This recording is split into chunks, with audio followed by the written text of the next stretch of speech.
I have upgraded my 7-year-old Kindle Voyage to the latest Kindle Paperwhite 5 Signature Edition, also known as Kindle 11th generation. And in this video I will share my experience, my opinion, and what do I think of the new Kindle Paperwhite Signature and how does it compare to the previous generation Kindles. Keep in mind that the one I'm comparing to, the Kindle Voyage, is not even manufactured by Amazon anymore, and even though I love it, it's not supported anymore. And of course, this being hiking modern life, expect hacks, tips, and non-standard ways to use those devices. So in the end of this video, I will show you how to get books for free and convert any book format to something you can read on your Kindle. Let's get started.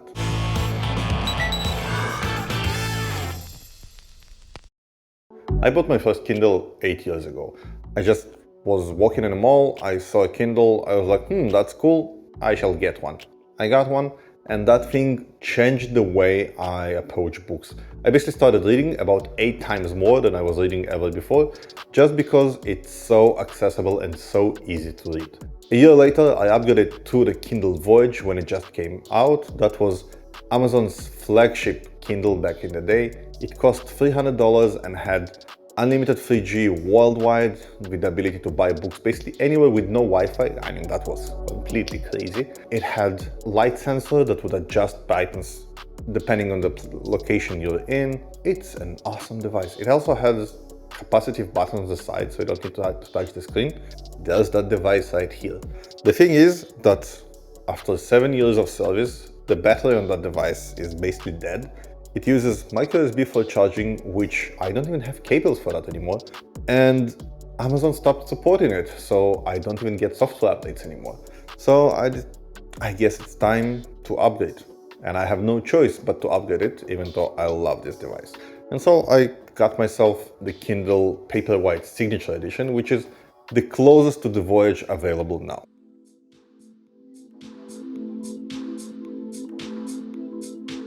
Let's dive into a comparison of how does the Kindle Paperwhite Signature Edition compare to the previous generation Kindle Paperwhite, because that's the most common Kindle around that probably most of you have.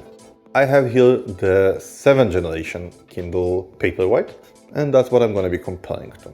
So first, the thing that is the most obvious is that Amazon basically took a good device and just made it better, optimized it on almost every way possible. One thing is you can obviously see the screen is much bigger. It's 6.8 inch on the Kindle Paperwhite 5 and 6 inch on almost every other Kindle out there except for the Oasis. Amazon basically redesigned the lighting system for the Kindle, I'll just call it 11th generation, right? For the 11th generation, instead of having 5 LEDs like in the previous Paperwhites or 4 LEDs like in the regular Kindles, they have 17 LEDs in that device. 17 all around the screen. And not only they have more uniform light, they also can change color, or at least color temperature. So the new Paperwhite can change the color temperature from cold to warm. And even though it doesn't sound like much, it's actually a very big deal, because the way our body works is that it adjusts our sleeping cycles based on the light outside. It wants to see sunset. And if you shine blue light, the default light, into our eyes, what happens is that our body wakes up. So if you're somebody who reads before bed, the Kindle could actually keep you up at night. With the new color temperature, you can put it on a schedule and have the Kindle automatically change to a warmer light later in the evening, and that way keep the body from waking up. The new Paperwhite is also 20% faster. It has a 1 GHz CPU. I mean, smartphones had such CPUs lately, and we all know that the old Kindles could use a speed upgrade because they were slow. It also has, finally, it has a Type-C port, so no longer keeping micro USB cables around just for the Kindle. It also has 8 GB of storage, unlike 4 GB in the previous generations, and it is water resistant. After the Oasis, it's the second Kindle that is water resistant, so you can use it in the shower, at the beach, at the pool, anywhere. If you splash water on it, nothing will happen. Of course, don't go diving with it, but anything else is fair game. The Kindle itself is much bigger. If you compare to that, it's substantially bigger, but that's the cost of having a bigger screen. And also, like in the few latest generations of the Paperwhites, it has a Bluetooth connection to headphones that you can listen to audiobooks from the Kindle itself, only from Amazon's Audible.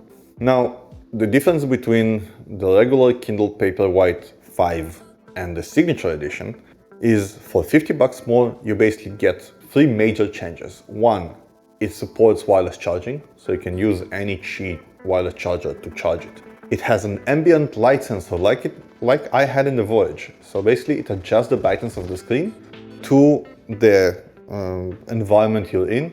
If you're in a dark environment, it will make it darker. If you're brighter, it will make it brighter. So it will be comfortable to read in any environment. And three, it comes with 32 gigs of storage versus 8 in the regular one. Now, are those changes worth $50 extra? Well, that's up to you. It's a personal choice. If you're somebody who listens to a lot of audiobooks, if you're somebody who reads a lot of heavier PDFs, if you love to put your Kindle on your nightstand and just forget about it, then those changes are worth it. And that's why I personally opted up for the Signature Edition.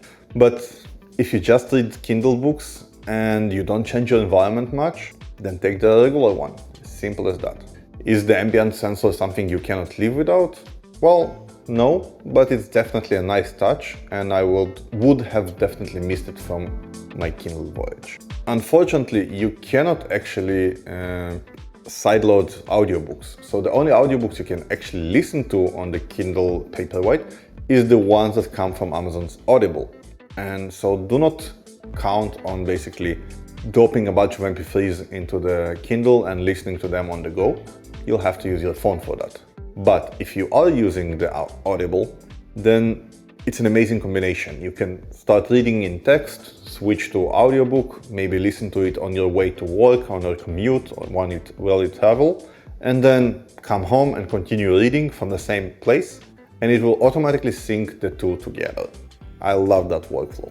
Okay, next we switch to cases. Now the thing is that Amazon had amazing cases for the previous generation of Kindles. They used to be so much better. I'll just take a look at this Origami case for the Kindle Voyage. It's made from really nice plastic, and after 7 years of heavy use, it still looks almost like new.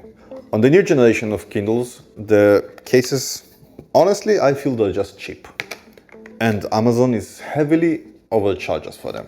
So the most expensive one is this Cork one, and it's nice to the touch. The aesthetics of it are obviously personal choice, not everybody likes them. I didn't like it at first, it grew on me. Alternatively, you can use this fabric one, or there's a leather one as well. Only the fabric and the Cork one are water resistant, like the Kindle itself. The leather one is not, so keep that in mind when you buy them. Regardless of that, they're all overpriced. The fabric one is $29, the leather one is $39, and the Cork one is $49. In comparison, this Moko case is $19, and you can even get $2 off with a coupon, and honestly it feels so much better than the Amazon one. You can even find a good case for $8 with a 10% off coupon. So just don't get Amazon cases, get a third-party one with good reviews. You'll thank me later.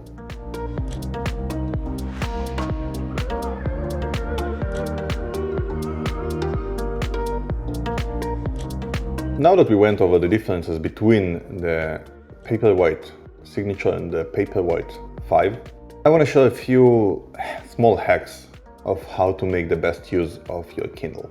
And the first hack is how to find free books. While the majority of the books available for the Kindle are being sold by Amazon, there are quite a few books in the public domain. Public domain basically means that the author of the book or the copyright holder no longer holds the copyright, either because the book has been written before the copyright law has been written, or because the copyright has already expired. And while you won't be able to find new books that way, a lot of the classics are in the public domain, including Alice in Wonderland, the works of Shakespeare, and many others. So you can get a lot of quality books in the public domain. With that said, most of them are in the format that the Kindle cannot read. And now I will show you how to very easily convert and copy those books to your Kindle. So let's start. The first place I want to show you is called Project Guternberg. Guternberg is a collection of public domain books available for download. One of my favorite authors is Oscar Wilde, and his most famous book is The Picture of Dorian Gray. Let's see if we can download and copy it to the Kindle. And yes, here we see the portrait of Dorian Gray. There is a Kindle format here, but it's not necessarily matching the Kindle we want. But even if there's no Kindle in the formats, let's, for the sake of this exercise, download the EPUB file. We download the EPUB, and now we need to convert it to the Kindle. For that, we will use a software called Calibre. That software has been around for a very long time. We'll launch Calibre to drag the EPUB to Calibre, and now we have the book here. The easiest way to copy it to the Kindle is just to connect the Kindle to the USB port of the computer. You see the Kindle appearing in the Finder, and after a few seconds, it also appears in Calibre itself. Click in Send to Device, it will be converted and sent to the main storage of the device. Simple as that. Another common source of public domain books is archive.org, where you can just click on Books, and you can see in the Open Library a lot of different classic books that you can read or borrow and convert the same way. Okay, if you enjoyed this little review and want to see more hacks like that, please like and subscribe. There's a bunch of other reviews, hacks, tricks, and geeky stuff on this channel. Otherwise, here's a video that YouTube thinks you will enjoy, and see you in the next one. Bye bye.